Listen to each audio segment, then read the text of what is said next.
Transmite FM Mentes Brillantes 88.3 MHz, emisora de la escuela secundaria número 1 Dr. Carlos Saavedra Lamas, de General Campos, dependiente del Consejo General de Educación. Hola, buenas tardes, ¿cómo andan?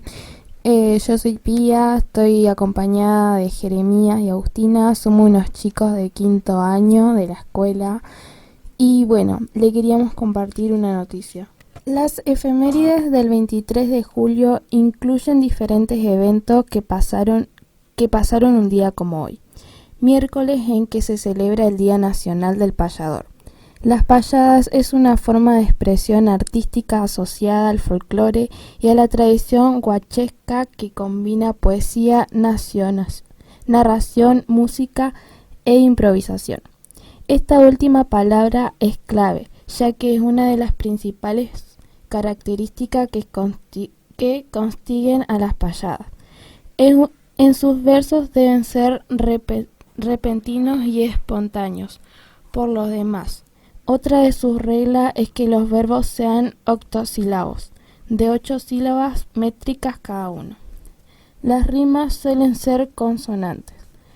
Este día exhalan las figuras de destacados payadores como el uruguayo Juan Nava y el porteño Gabino Ezeiza, quienes tuvieron un recordado contrapunto un día como este, pero de 1848.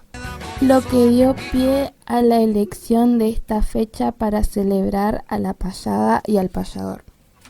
Ahora mis compañeros van a leer un cuento de Abelardo Castillo. Patrón. La vieja Tomasina. La partera se lo dijo. «Estás preñada», le dijo. Y ella sintió un miedo oscuro y pegajoso. Llevar una criatura adentro como un bicho enrollado. Un hijo, que a lo mejor un día iba a tener los mismos ojos duros, la misma piel áspera del viejo. «¿Estás segura, Tomasina?», preguntó. Pero no preguntó, asintió, porque ya lo sabía. Siempre supo que el viejo iba a salirse con la suya. «Pero mija», había dicho la mujer, «llevo anunciando más partos que potros tiene tu marido». La miraba. «Va a estar contento, Anteno», agregó. Y Paula dijo sí, claro. Y aunque ya no se acordaba, una tarde, hacía 4 años, también había dicho sí, claro. Esa tarde quería decir que aceptaba ser la mujer de don Antenor Domínguez, el dueño de la cabriada, el amo. Mire que no es obligación. La abuela de Paula tenía los ojos bajos y se veía de lejos que sí, que era obligación. Ahora que usted sabe cómo ha sido siempre don Anteno con una, lo bien que se portó desde que nos falta su padre, eso no quita que haga su voluntad. Sin querer, pero nadie dudaba de que, en toda la cabriada, su voluntad quería decir siempre lo mismo. Sin querer, las palabras fueron ambiguas, pero nadie dudaba de que, en toda la cabriada, su voluntad quería decir siempre lo mismo. Y ahora quería decir que Paula, la hija de un puestero de la estancia vieja, muerto, achicharrado en los corrales por salvar la novillada cuando el incendio aquel del 30, podía ser la mujer del hombre más rico del partido, porque, un rato antes, él había entrado al rancho y había dicho: «Quiero casarme con su nieta». Paula estaba afuera, dándole de comer a las gallinas. El viejo había pasado sin mirarla. «Se me ha dado por tener un hijo, ¿sabes?», señaló fuera, el campo, y su ademán pasó por encima de Paula, que estaba en el patio, como si el ademán la incluyera, de hecho, en las palabras que iba a pronunciar después. «Mucho para que se lo quede el gobierno, y muy mío». «¿Cuántos años tiene la muchacha?». 17 o 16. La abuela no sabía muy bien. Tampoco sabía muy bien cómo hacer para disimular el asombro, la alegría, las ganas de regalar, de vender a la nieta. Se secó las manos en el delantal. Él dijo: «¿Qué me miras? ¿Te parece chica? En los bailes se arquea para adelante, bien pegada a los peones. No es chica. Y en la casa grande va a estar mejor que acá. ¿Qué me contestás?». «Y yo no sé, don Anteno, por mí no hay». y no alcanzó a decir que no había inconvenientes, porque no le salió la palabra. Y entonces todo estaba decidido. 5 minutos después, él salió del rancho, pasó junto a Paula y dijo: «Vaya que la vieja quiere hablarla». Ella entró y dijo: «Sí, claro». Y unos meses después, el cura los casó. Hubo malicia en los ojos esa noche, en el patio de la estancia vieja. Vino y asado y malicia. Paula no quería escuchar las palabras que anticipaban el miedo y el dolor. Un alambre parece el viejo, duro, retorcido como un alambre, bailando esa noche, demostrando que de viejo solo tenía la edad, zapateando un malambo, hasta que el peón dijo: «Está bueno, patrón». Y él se rió, sudado, brillándole la piel curtida, oliendo a patrillo. Solo los dos, en sulky, la llevó a la casa, casi 3 leguas, solos, con todo el cielo arriba y sus estrellas y el silencio. De golpe, al subir una loma, como un parecido se le vino encima, torva, la silueta del Cerro Negro, dijo Antenor. «Cerro, patrón». Y fue todo lo que dijo. Después, al pasar el último puesto, Tomás, el cuidador, lo saludó con el farol desde lejos. Cuando llegaron a la casa, Paula nos vio más que una mujer y los perros que se abalanzaban y se frenaron en seco sobre los cuartos, porque Antenor los enmudeció, los paró en un grito. Paula adivinó que esa mujer, nadie más, vivía ahí adentro. Por una oscura asociación supo también que era ella quien cocinaba para el viejo. El viejo le había preguntado: «¿Comieron?», y señaló a los perros. Ahora, desde la ventana alta del caserón, se ven los pinos, y los perros duermen, largos, los pinos lejos. Todo lo que quiero es mujer en la casa, y un hijo, un macho en el campo. Antenor señaló afuera, a lo hondo de la noche agujereada de grillos. En algún sitio se oyó un relincho. «Vení, arrimate». Ella se acercó. «Mande», le dijo. «Todo para ser para él, ¿entendés? Y también para vos. Pero andás sabiendo que acá se hace lo que yo digo, que por algo me he ganado el derecho a disponer». Y señalaba el campo, afuera, hasta mucho más allá del monte de eucaliptos, detrás de los pinos, hasta pasar el cerro, abarcando aguadas, caballos y vacas. Le tocó la cintura, y ella se puso rígida debajo del vestido. 28 años tenía cuando me lo gané. La miró como quien se mete entre los ojos, ya hacia arriba de 30. Paula aguantó la mirada, lejos. Volvió a escucharse el relincho. Él dijo: «Vení a la cama». No la consultó, la tomó, del mismo modo que se corta una fruta del árbol crecido en el patio. Estaba ahí, dentro de los límites de sus tierras, a este lado de los postes y el alambrado de púas. Una noche, se decía, muchos años antes, Antenor Domínguez subió a un caballo y galopó hasta el amanecer. Ni un minuto más, porque el trato era hasta que amanezca, y él estaba acostumbrado a estas cláusulas viriles, arbitrarias, que se rubricaban con un apretón de manos o a veces ni siquiera con eso. De acá hasta donde llegues. Y el caudillo, mirando al hombre joven, estiró la mano, y la mano, que era grande y dadivosa, quedó como perdida entre los dedos del otro. Clavas la estaca y te volvés, lo alambrás y es tuyo. Nadie sabía muy bien qué clase de favor se estaba cobrando Antenor Domínguez aquella noche. Algunos, los más suspicaces, aseguraban que el hombre caído junto al mostrador del Rosas tenía algo que ver con ese trato. Toda la tierra que se abarca en una noche de a caballo. Y él salió, sin apuro, sin ser tan sonso como para reventar el animal a las 10 cuadras. Y cuando clavó la estaca, empezó a ser don Antenor. Y a los 15 años era él quien podía, si cuadraba, regalarle a un hombre todo el campo que se animara a cabalgar en una noche. Claro que nunca lo hizo. y ahora habían pasado 30 años y estaba acostumbrado a entender suyo todo lo que había de este lado de los postes y el alambre. Por eso no la consultó, la cortó. Ella lo estaba mirando. Pareció que iba a decir algo, pero no habló. Nadie, viéndola, hubiera comprendido bien este silencio. La muchacha era una mujer grande, ancha y poderosa como un animal, una bestia bella y chúcara a la que se le adivinaba la violencia debajo de la piel.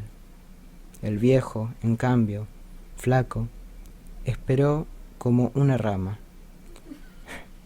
Contesta, che, contesta, te digo. Se le acercó. Paula sentía ahora su aliento junto a la cara, su olor a venir del campo. Ella dijo, no, don Anteno.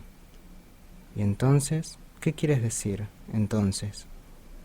Obedecer es fácil, pero un hijo no viene por más obediente que se sea, por más que aguante el dolor del hombre corriéndole por el cuerpo, su aliento, como si entrase también, por más que se quede quieta boca arriba. 1 año y medio boca arriba, viejo macho de cementera. 1 año y medio sintiéndose la sangre tumultuosa galopándole el cuerpo, queriendo salírsele del cuerpo, saliendo y encontrando solo la dureza despiadada del viejo. Solo una vez lo vio distinto, le pareció distinto. Ella cruzaba los potreros, buscándolo, y un peón asomó detrás de una parva. Paula había sentido la mirada caliente recorriéndole la curva de la espalda, como en los bailes, antes. Entonces oyó un crujido, un golpe seco y se dio vuelta. Antenor estaba ahí, con el talero en la mano, y el peón abría la boca como en una arcada, abajo, junto a los pies del viejo. Fue una sola vez. Se sintió mujer disputada, mujer nomás, y no le importó que el viejo dijera, yo te voy a dar, mirarme, la mujer, peón rotoso, ni que dijera, ¿y vos qué buscás? Ya te dije dónde quiero que estés. En la casa, claro. Y lo decía mientras un hombre, todavía en el suelo, abría y cerraba la boca en silencio, mientras otros hombres empezaron a rodear al viejo ambiguamente. Lo empezaron a rodear con una expresión menos parecida al respeto que a la amenaza. El viejo no los miraba. ¿Qué buscas? La abuela, dijo ella. Me avisan que está mala. Y repentinamente se sintió sola, únicamente protegida por el hombre del talero. El hombre rodeado de peones agresivos, ambiguos, que ahora, al escuchar a la muchacha, se quedaron quietos. Y ella comprendió que, sin proponérselo, estaba defendiendo al viejo. ¿Qué miran ustedes? La voz de Antenor, súbita. El viejo sabía cuál era el momento de clavar una estaca. Los miró y ellos agacharon la cabeza. El capataz venía del lado de las cabañas, gritando alguna cosa. El viejo miró a Paula, y de nuevo al peón, que ahora se levantaba, encogido como un perro apaleado. Si andas alzado, en cuanto me dé un hijo te lo regalo.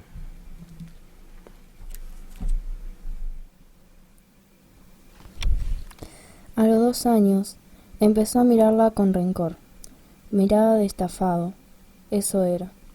Antes había sido impaciencia, apuro de viejo por tener un hijo y asombro de no tenerlo. Los ojos inquisidores del viejo y ella que bajaba la cabeza con un poco de vergüenza. Después fue la ironía, o algo más bárbaro, pero que se emparentaba de algún modo con la ironía, y hacía que la muchacha se quedara con la vista fija en el plato, durante la cena o el almuerzo.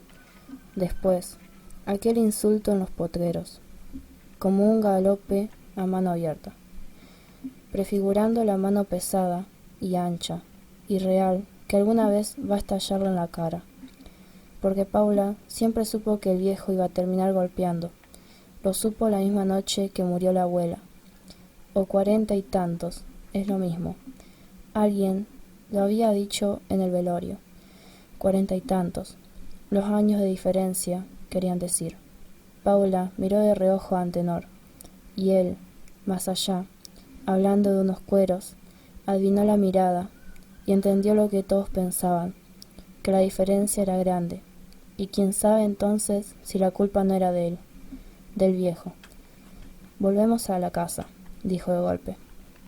Esa fue la primera noche que Paula le sintió olor a caña. Después, hasta la tarde aquella, cuando un toro se vino resoplando por el andarivel, y hubo gritos y sangre por el aire, y el viejo se quedó quieto como un trapo. Pasó un año, y Antenor tenía siempre olor a caña, un olor penetrante que parecía querer meterse en las venas de Paula, entrar junto con el viejo. Al final del tercer año quedó encinta.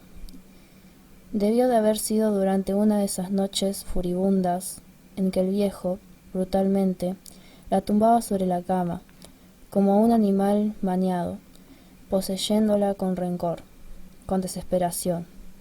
Ella supo que estaba encinta y tuvo miedo. De pronto sintió ganas de llorar. No sabía por qué, si porque el viejo se había salido con la suya, o por la mano brutal, pesada, que se abría ahora, ancha mano de castrar y marcar, estallándole, por fin, en la cara. Contestá, contestame, yegua. El bofetón la sentó en la cama, pero no lloró. Se quedó ahí, odiando al hombre con los ojos muy abiertos. La cara le ardía. No, dijo mirándolo. Ha de ser un retraso, no más, como siempre. Yo te voy a dar retraso. Antenor repetía las palabras, las mordía. Yo te voy a dar retraso. Mañana mismo le digo a Fabio que te lleve al pueblo, a casa de la Tomasina. Te voy a dar retraso. La había espiado seguramente. Había llevado cuenta de los días. Quizá desde la primera noche, mes a mes, durante los 3 años que llevo cuenta de los días. Mañana te levantás cuando aclare. Acostate ahora. Una ternera, boca arriba. Al día siguiente, en el campo, Paula la vio desde el sulky, cuando pasaba hacia el pueblo con el viejo Fabio. Olor a carne quemada y una gran A, incandescente, chamuscándole el flanco. Paula se reconoció en los ojos de la ternera. Al volver del pueblo, Antenor todavía estaba ahí, entre los peones. Un turito mojía, tumbado a los pies del hombre. Nadie como el viejo para voltear un animal y descornarlo o caparlo de un tajo. Antenor la llamó, y ella hubiera querido que no la llamase. Hubiera querido seguir hasta la casa, encerrarse allá, pero el viejo la llamó, y ella ahora estaba parada junto a él. Se va mate. Algo como una tijera enorme, o como una tenaza, se ajustó en el nacimiento de los cuernos del torito. Paula frunció la cara. Se oyeron un crujido y un mugido largo, y del hueso broto, repentino, un chorro colorado y caliente. ¿Qué fruncís la jeta, vos? Ella le alcanzó el mate. Preñada, había dicho la Tomasina. Él pareció adivinarlo. Paula estaba agarrando el mate que él le devolvía. Quiso evitar sus ojos, darse vuelta. Che, dijo el viejo. Mande, dijo Paula. Estaba mirándolo otra vez, mirándole las manos anchas, llenas de sangre pegajosa. Recordó el bofetón de la noche anterior. Por el andarivel traían un toro grande, un pinto, que bufaba y hacía retemblar las maderas. La voz de Antenor, mientras sus manos desanudaban una correa, hizo la pregunta que Paula estaba temiendo. La hizo en el mismo momento que Paula gritó, que todos gritaron. ¿Qué te dijo la Tomasina?, preguntó. Y todos repentinamente gritaron. Los ojos de Antenor se habían achicado al mirarla, pero de inmediato volvieron a abrirse, enormes, y mientras todos gritaban, el cuerpo del viejo dio una vuelta en el aire, atropellado de atrás por el toro. Hubo un revuelo de hombres y animales, y el resbalón de las pezuñas sobre la tierra. En mitad de los gritos, Paula seguía parada con el mate en la mano, mirando absurdamente el cuerpo como un trapo, del viejo, Había quedado sobre un alambrado de púas, como un trapo puesto a secar. Y todo fue tan rápido que, por encima del tumulto, los sobresaltos, la voz autoritaria de don Antenor Domínguez: «Ayúdenme, carajo». Esta orden y aquella pregunta fueron las dos últimas cosas que articuló. Después estaba ahí, de espaldas sobre la cama, sudando y abriendo y cerrando la boca sin pronunciar palabra. Quebrado, partido como si le hubiesen descargado un hachazo en la columna. No perdió el sentido hasta mucho más tarde. Solo entonces el médico aconsejó llevarlo al pueblo, a la clínica. Dijo que el viejo no volvería a moverse, tampoco a hablar.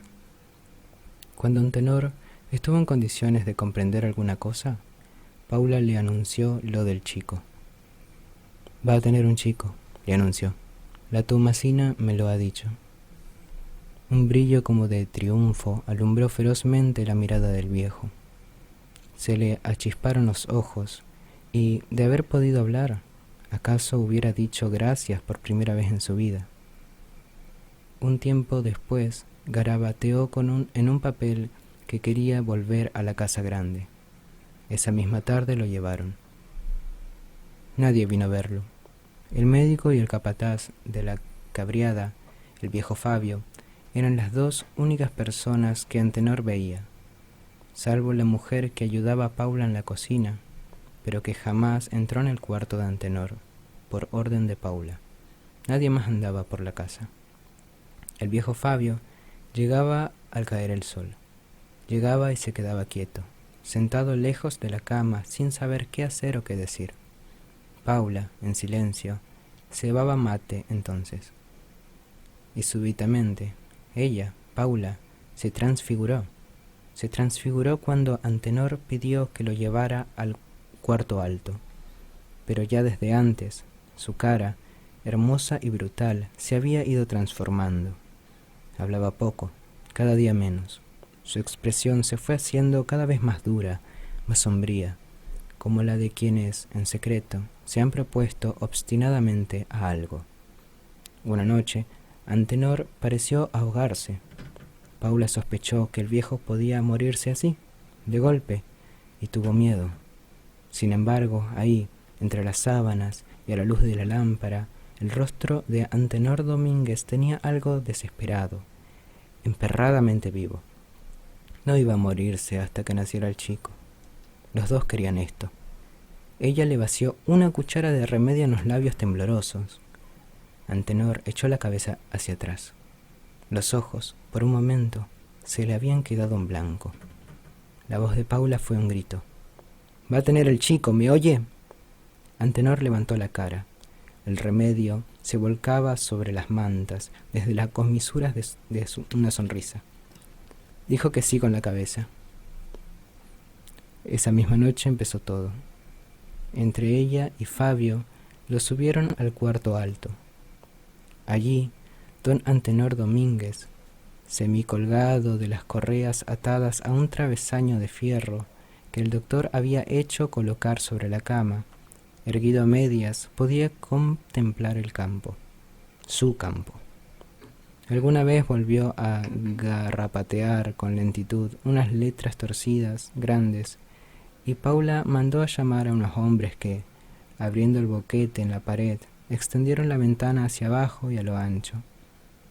El viejo volvió a sonreír entonces.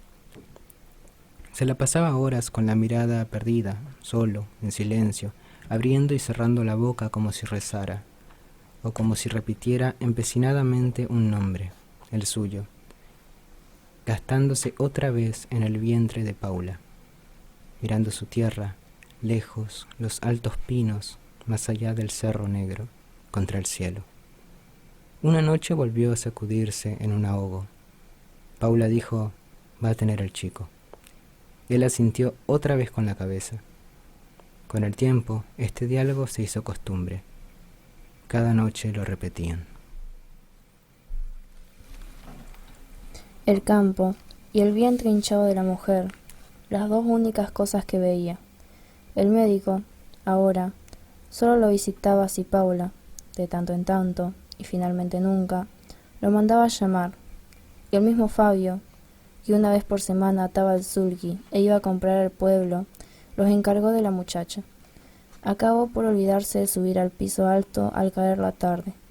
Salvo ella, nadie subía. Cuando el vientre de Paula era una comba enorme, tirándote bajo sus ropas, la mujer que ayudaba en la cocina no volvió más. Los ojos estaban mirando a Paula, que Paula llevará siempre consigo, colgada a la cintura. Y el viejo tuvo que acostumbrarse también a esto. El sonido de la llave girando en la antigua cerradura anunciaba la entrada de Paula. Sus pasos, cada día más lerdos, más livianos, a medida que la fecha del parto se acercaba. Y por fin, la mano que dejaba el plato, mano que Antenor no se atrevía a tocar, hasta que la noche mirada del viejo también cambió. Tal vez, alguna noche, sus ojos se cruzaron con los de Paula, o tal vez, simplemente, miró su rostro. El silencio se le pobló entonces con una presencia extraña y amenazadora, que acaso se parecía un poco a la locura. Sí, alguna noche, cuando ella venía con la lámpara, el viejo miró bien su cara, eso como un gesto estático, interminable, que parecía haberse ido fraguando en su cara, o quizás solo en su boca, como si la costumbre de andar callada, apretando los dientes, mordiendo algún quejido que le subía en puntadas desde la cintura, le hubiera petrificado la piel. O ni necesito mirarla. Cuando oyó girar la llave y vio proyectarse larga la sombra de Paula sobre el piso, antes de que ella dijera lo que siempre decía, el viejo intuyó algo tremendo. Súbitamente, una sensación que nunca había experimentado antes. De pronto, le perforó el cerebro, como una gota de ácido, el miedo. Un miedo solitario y poderoso, incomunicable. Quiso no escuchar, no ver la cara de ella, pero adivinó el gesto, la mirada, el rictus aquel de apretar los dientes. Ella dijo, va a tener el chico. Antenor volvió la cara hacia la pared. Después, cada noche la volvía. Nació en invierno. Era varón. Paula lo tuvo ahí mismo. No mandó a llamar a la Tomasina. El día anterior le había dicho a Fabio que no iba a necesitar nada, ningún encargo del pueblo. Ni hace falta que venga a la semana. Y como Fabio se había quedado mirándole el vientre, dijo, mañana más tardar ha de venir la Tomasina. Después pareció reflexionar en algo que acababa de decir Fabio. Él había preguntado por la mujer que ayudaba en la casa. No la he visto hoy, había dicho Fabio. Ha de estar en el pueblo, dijo Paula, y cuando Fabio ya montaba, agregó, si lo ve al Tomás, mándemelo. Luego vino Tomás, y Paula dijo, puedes irte nomás a ver a tu chica. Fabio va a cuidar la casa esta semana. Desde la ventana, arriba, Antenor pudo ver cómo Paula se quedaba sola junto al aljibe. Después ella se metió en la casa y el viejo no volvió a verla hasta el día siguiente, cuando le trajo al chico. Antes, de cara contra la pared, quizá pudo escuchar algún quejido ahogado y al acercarse la noche, un grito largo retumbando entre los cuartos vacíos. Por fin, nítido, el llanto triunfante de una criatura. Entonces el viejo comenzó a reírse, como un loco. De un súbito manotón se aferró a las correas de la cama y quedó sentado, riéndose. No se movió hasta mucho más tarde. Cuando Paula entró en el cuarto, el viejo permanecía en la misma actitud, rígido y sentado. Ella lo traía vivo. Antenor pudo escuchar la respiración de su hijo. Paula se acercó. Desde lejos, con los brazos muy extendidos y el cuerpo echado hacia atrás, apartando la cara. Ella dejó al chico sobre las sábanas, junto al viejo, que ahora ya no se reía. Los ojos del hombre y de la mujer se encontraron luego. Fue un segundo. Paula se quedó allí, inmóvil, detenida ante los ojos imperativos de Antenor. Como si hubiera estado esperando aquello, el viejo soltó las correas y tendió el brazo libre hacia la mujer. Con el otro se apoyó en la cama por no aplastar al chico. Sus dedos alcanzaron a rozar la pollera de Paula, pero ella, como si también hubiese estado esperando el ademán, se echó hacia atrás con violencia. Retrocedió unos pasos, arrinconada en un ángulo del cuarto. Al principio lo miró con miedo, después no. Antenor había quedado grotescamente caído hacia un costado. Por no aplastar al chico, estuvo a punto de rodar fuera de la casa. El chico comenzó a llorar. El viejo abrió la boca, buscó sentarse y no dio con la correa. Durante un segundo se quedó así, con la boca abierta en un grito inarticulado y feroz, una especie de estertor mudo e impotente, tan salvaje, sin embargo, que de haber podido gritarse había conmovido la casa hasta los cimientos. Cuando salía del cuarto, Paula volvió la cabeza. Antenor estaba sentado nuevamente. Con una mano se aferraba a la correa, con la otra sostenía a la criatura. Delante de ellos se veía el campo, lejos, hasta el cerro Patrón. Al salir, Paula cerró la puerta con llave. Después, antes de atar el sulky, la tiró al aljibe. Bueno, eso fue Patrón de Abelardo Castillo. La próxima vez vamos a estar hablando acerca de esta lectura y con Agustina vamos a ver nuestras opiniones acerca de ella. Bueno, este fue todo el programa por hoy, espero que lo hayan disfrutado, nos vemos el jueves que viene y que tengan una linda semana. Hasta luego. Transmite FM Mentes Brillantes 88.3 MHz, emisora de la escuela secundaria número 1 Dr. Carlos Saavedra Lamas, de General Campos, dependiente del Consejo General de Educación.